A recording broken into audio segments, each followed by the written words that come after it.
so this is what I need you to do. Did you see the story out of Texas? And No.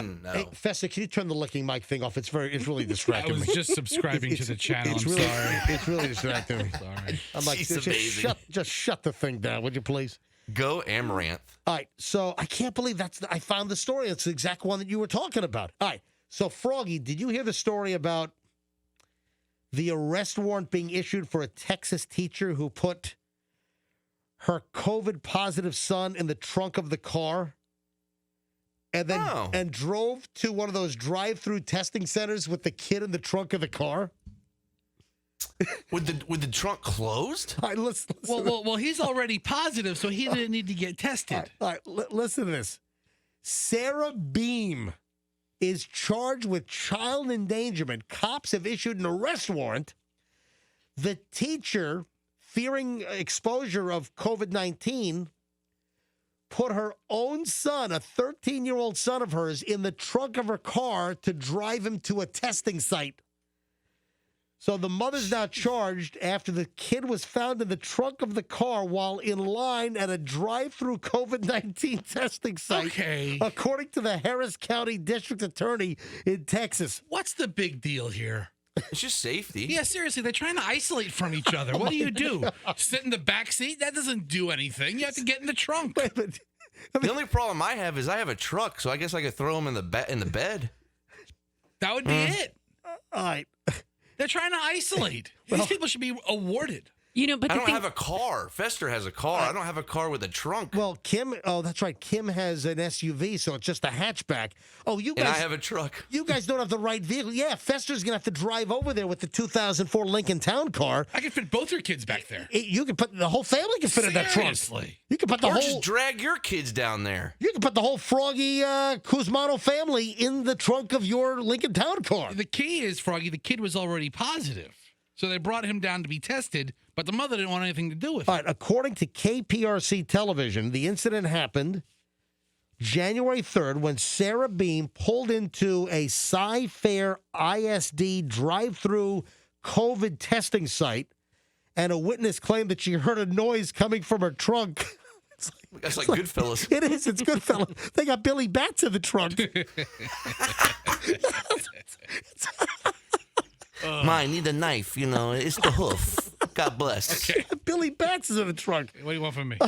So, a witness hears a noise coming from the trunk.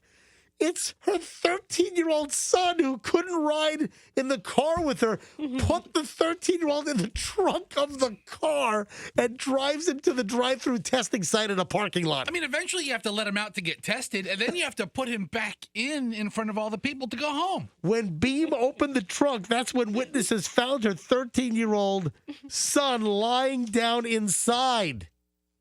so just so I'm understanding this. So she was okay with her. It's not like she's trying to sneak and do that. She's like, here he is. So she told witnesses that she put her son in the trunk since he was COVID-19 positive and wanted to protect herself from exposure.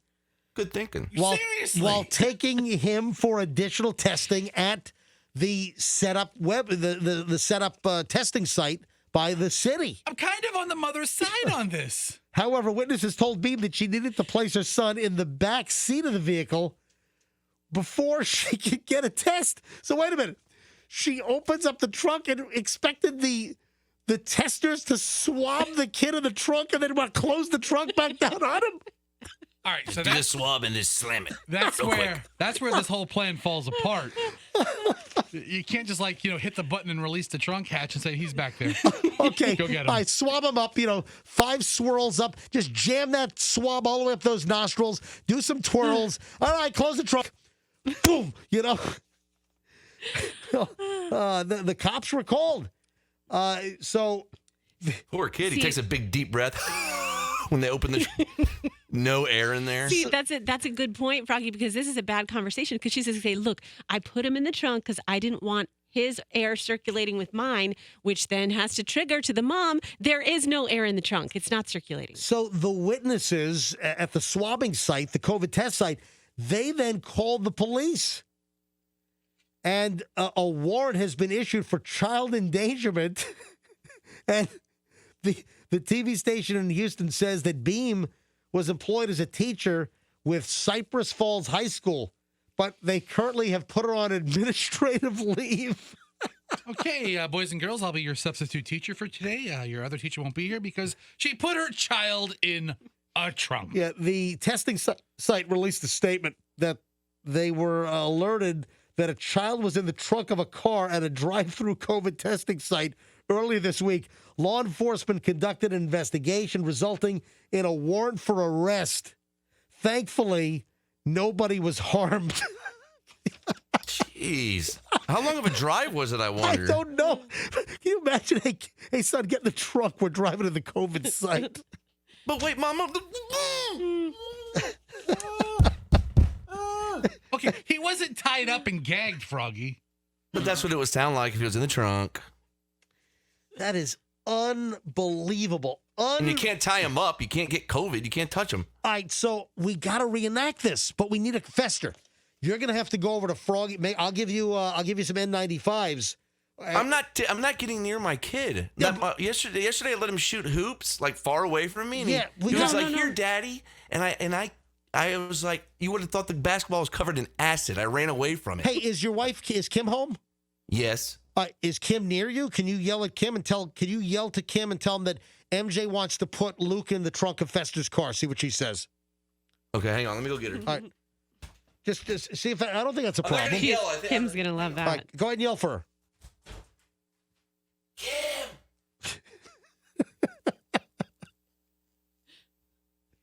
Is she coming? What's I going don't on, know. Froggy? I don't know. Take his headphones off. Can you not hear I us? think he stepped away I think too. Froggy stepped away. Oh. But I think this is a natural. We have the story of the kid being put in the trunk of the car for COVID testing by the mother, and now we've got Froggy's son is COVID positive, and this is just a no-brainer. Let's put one of you guys in the trunk before we try it on one of his kids. Obviously, Luke, 7-year-old Luke, needs to be tested. We put him in Fester's car trunk and drive him to one of those testing sites. Hello? Hey, Kim, could we put Luke in the trunk of Fester's car and drive him to a COVID testing site? Absolutely not. I'd be happy to help the We family. got enough going on without stupid questions like that. We're not doing that. All right, do you know do you know the story about the lady in Texas? Yes, I heard you tell the story. We're not doing that.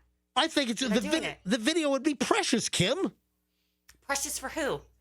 Okay, For me while I'm sitting in jail for putting my child in the trunk of a car? Sounds great. Kim, technically. Frame it. It'll be great. My jail cell will be really decorated nicely. Thank you. One, Kim, I would be going to jail because I would be driving him in my car.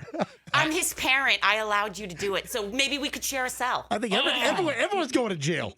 Yeah, it'll be great. All right, We've Kim. all talked about it. We're all accomplices. All getting booked into Orient Road. Yes. Kim would be a good And son. I might have COVID, so we could all spread it. It'll be fun. All right, so Kim, what's the deal? Do you have enough testing kits to test the whole family right now, or you don't? I'm trying to we don't have any more right now. We got them from Froggy's mom. Right. And she has more, but we don't want to keep taking her tests. So we're trying to figure out. I just spoke to the school and got their protocol on, what we can do, and it's up to us. All right, so Kim, are all the local drugstores like CVS and Walgreens and the local mom and pop, is everyone sold? Walmart, is everyone sold at Publix? Are they all sold out of home test kits? Yeah, they're sold out. Froggy's parents actually found them at like random Winn-Dixie stores. Right. And you're limited to 5 each. So his mom went in and got 5, and then his dad went in and got 5. And then they went to another location and they got 5 more. So they had 15 to start with. So what are they, hoarding the damn things? Why don't they give you enough for the family to test? They're down to 8. They're down to 8. So, we don't want to keep taking their tests because we don't know if we can replace them. Okay. All right. Yeah. Why do they need to get tested? Yeah, all but the time? they don't have, you've got COVID in your... They had an exposure as well, and so that's why they stocked up on tests. So right. how's Luke doing? Is he showing any? 15. Is Luke showing any signs or anything, or is he ill? Luke has not shown any symptoms since Saturday. So he woke up with a 99.1 temperature and a cough and a sore throat on Saturday, and then his fever spiked to 101.3. And we managed that with just like some Tylenol. Sounds like a bunch of radio stations you're calling out. How about a 104.7? Oh my God, he'd really be in trouble. Can we get a 104.7, please? Come on. I know. Oh, he had 104.7. Hey, we used to work for years at 93.3, but that'd be way too low, I think. Yeah, that'd be low. That would be another issue completely. So he hasn't had a fever or any symptoms since Saturday afternoon. So now it's just kind of like we have an asymptomatic child just walking around we're not walking around his house. He's confined to his room, which is a problem in itself. Did you guys like put up like plastic sheeting to seal him in? Like something out of an anthrax movie? No, the door's just shut, and But it could seep out under the crack, Kim. We're masking in our house. I'm wearing a mask right now. We're masking in the house because we don't know what's moving through the air conditioning. We just don't know. So everybody's masking. I mean, Max got in the shower last night wearing his mask because he forgot he had it on. Oh my God. So, it's just a mess over here. I can't express to you how stressful it is. All right, so that's why Froggy, folks, Froggy's not. The breaking news on Froggy is COVID exposed potentially with his 7-year-old son, Luke, who's got it. And they're all like quarantining at their home in Town and Country right now. Kim, I read online that for a family with the COVID, it's best that everybody in the house be completely naked because it's for quick disinfecting. Oh, good. We did that all day yesterday. So Oh, great. We checked that box as well. We've just been doing it all. It's really fun over and here. by the way, Kim and the kids were supposed to come over to our house on Saturday morning. I know. How crazy would that have been if we actually came over? Oh, but my what a God. diligent mom and I that I did not expose you to my children's germs. All right, so here's the deal. Was Froggy going to come too, or is Froggy not coming? He was going to swing by real quick and just grab a biscuit and then All right, leave. so Michelle invited Kim and the kids and Froggy over to our backyard on Saturday morning because Michelle makes the most unbelievable buttermilk biscuits. And Kim texts Michelle first thing Saturday morning, we're not going to make it. Luke has COVID. I'm like, man, thank God you didn't come over and like give it to us all. And then later that night, find out that he was like COVID positive, spreading germs everywhere, Yeah, I mean, I texted Michelle just when he woke up and was like, I don't feel good. I mean, I was like, we're not coming. He's sick. We're trying to test. And then I updated you that. That's right. Then you did the test and it came up. Now, you did the home test where you get the 2 lines. Is that what happened? Yeah, and it was crazy because, it's like a pregnancy test, Roxanne, since I know you're familiar. Mm-hmm. So there's a control line, and then there's a, the line that tells you if it's positive or negative. Right. And normally, you see the liquid moving up from, to let you know that the test is working. Right. And the positive or negative line is actually first, and then the control line is above it. His test was positive before I even got to the control line. I mean, it lit up like a Christmas tree. Oh my God. Immediately. Like he was radioactive. We didn't even have to wait the 15 minutes. It just immediately that line was there. Like he fell into the containment vessel at Fukushima or something. Correct. Yeah, here's the display, MJ. I have a friend who was positive over the weekend. Right. And he went straight to Facebook. And Of course. he has Is that a thing that people are like putting all of their positive tests on social media? I'm sorry, but that's are you weird. Are you really positive unless you post it on social media? Oh, jeez. I mean, we haven't posted any pictures on social media. Well, you're behind the curve. And he's like, I am positive that I am positive. I mean, I have all 4 of our tests, and like I told Froggy, I'm like, hey, you should post this and just be like, one of these things is not like the other because I have them labeled with names because I didn't want to get things confused, and so one has 2 lines and everybody else has 1. All right, Kim, what do you think about Bob Saget being found dead in a hotel room? Things could be worse. Bob Saget dead in a hotel room in Orlando. Yeah, I mean, there are always worse things going on. So, we've done this before with Max. So, all right, so you're saying no, I can't put Luke in the trunk of the car? No, absolutely. And drive him to a testing site? No. No, we're not going to do that.